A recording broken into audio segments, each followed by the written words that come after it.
주님과 함께하는 이 고요한 시간 주님의 보좌 앞에 내 마음을 쏟네. 할렐루야. 12월 13일 새벽 기도회를 드리겠습니다. 찬송가 486장을 찬송하겠습니다.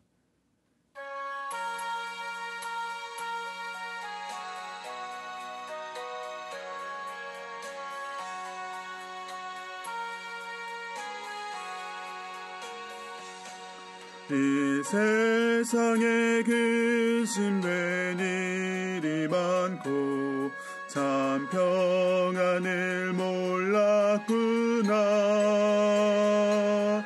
내 주 예수 날 오라 부르시니 곧 평안히 쉬리로다. 주 예수의 구원의 은혜로다.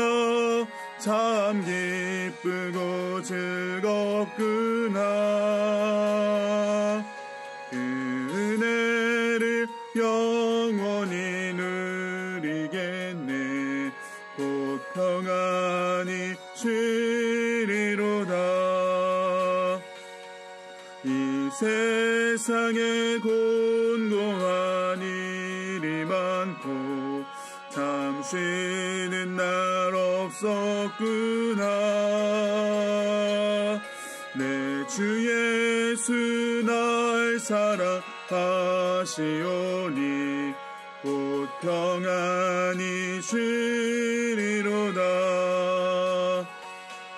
주 예수의 구원의 은혜로다. 참 기쁘고 즐겁구나.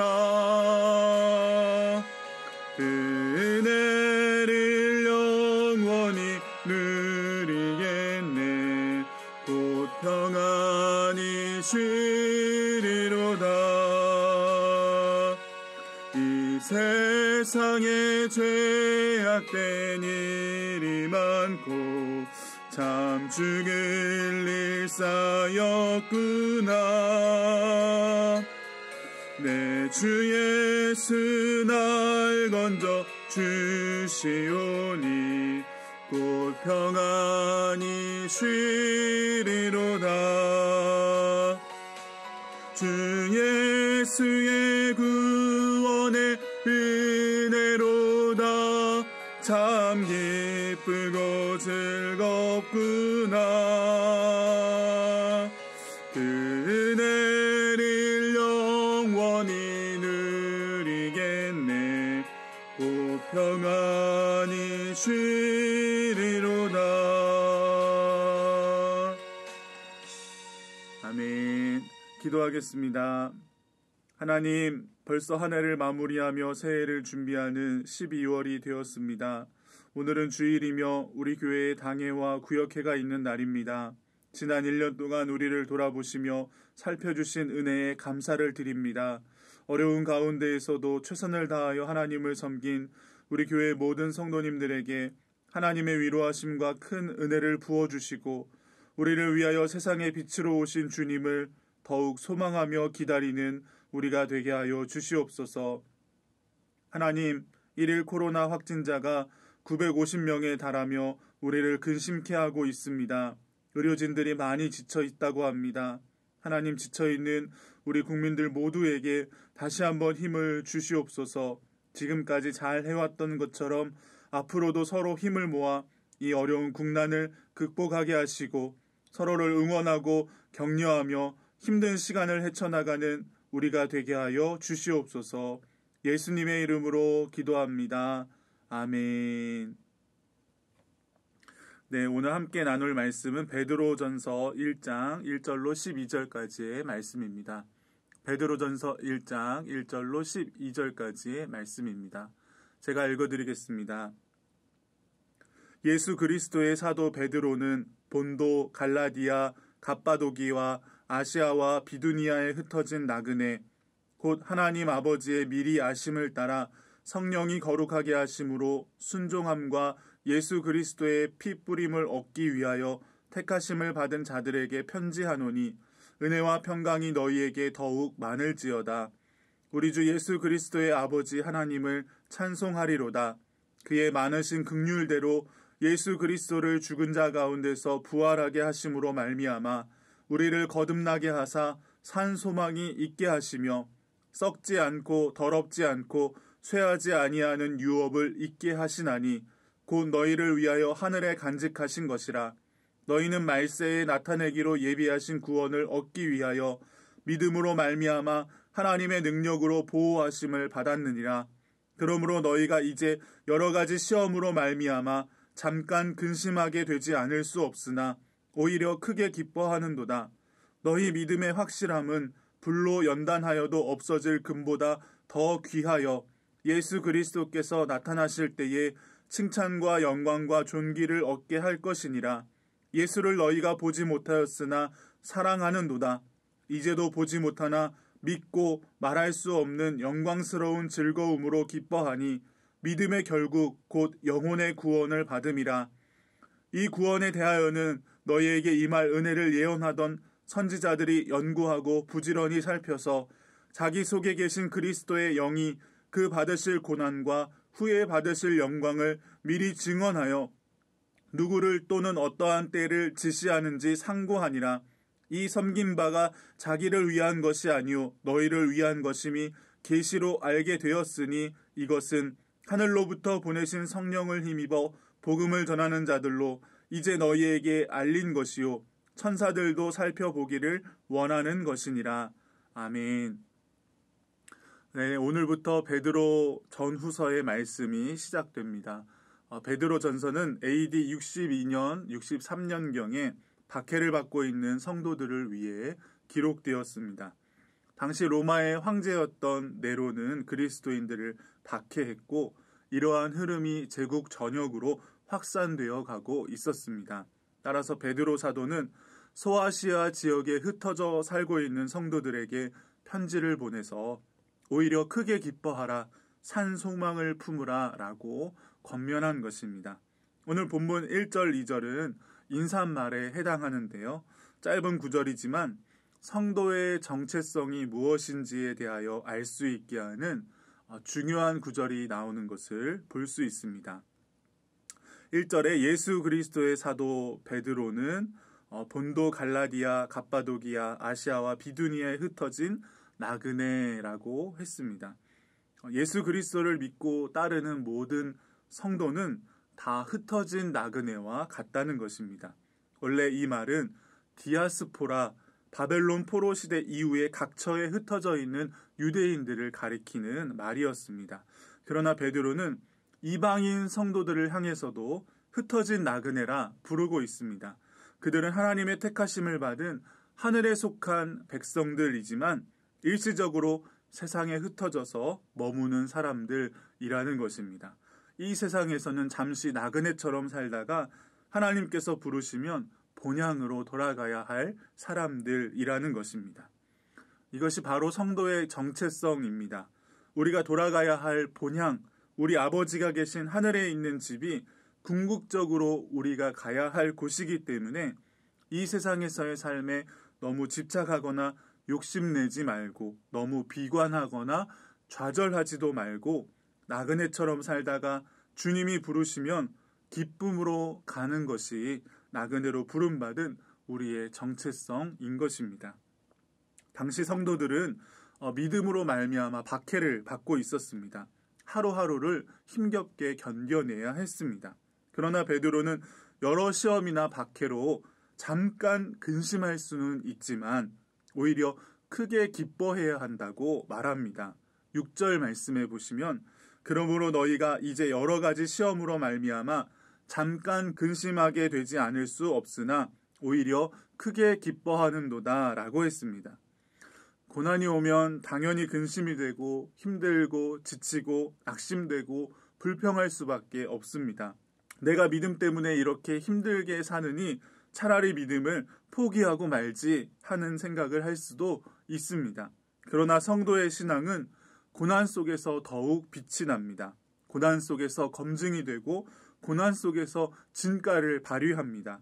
잠깐 동안은 근심할 수 있을지 모르지만 결국에는 우리에게 소망이 있음을 알고 크게 기뻐하는 것입니다.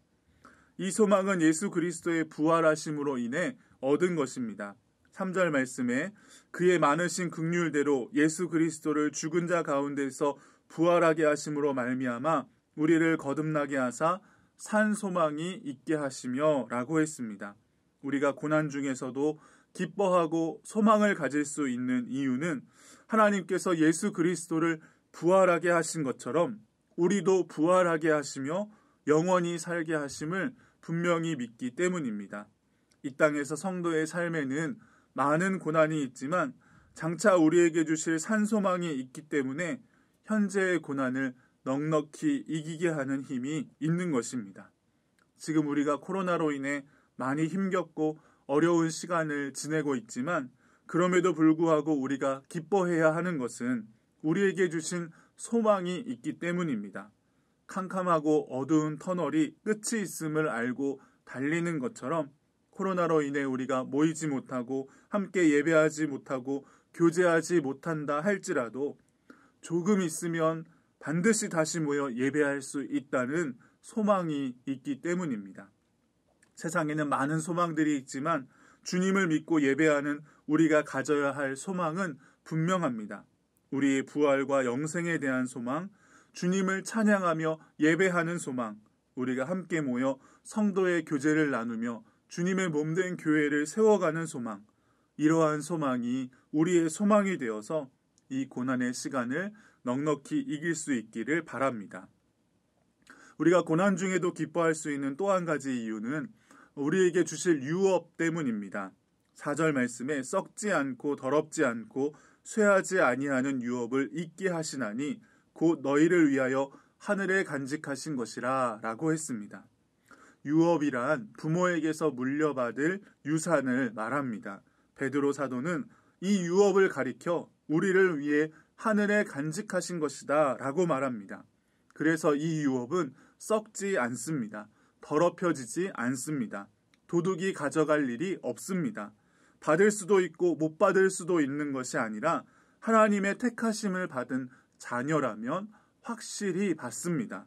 성도는 장차 우리에게 주실 상급 하늘의 유업을 바라보면서 고난이 많은 이 세상 속에서도 소망을 잃어버리지 않고 끝까지 믿음을 지키며 살아갈 수 있는 것입니다. 그래서 우리에게는 믿음이 더욱 중요합니다. 성도인 우리들은 결국에 믿음으로 구원을 받고 믿음으로 소망을 얻고 믿음으로 유업을 받기 때문입니다. 7절에서 베드로는 너희의 확실한 믿음이 금보다 더 귀하여서 예수 그리스도께서 나타나실 때에 칭찬과 영광과 존귀를 얻게 될 것이다 라고 말씀합니다. 우리의 믿음이 금보다 귀하다. 믿음보다 우리의 정체성을 확실하게 나타낼 수 있는 것이 없으니 이 믿음을 끝까지 지키며 살아가자는 것입니다.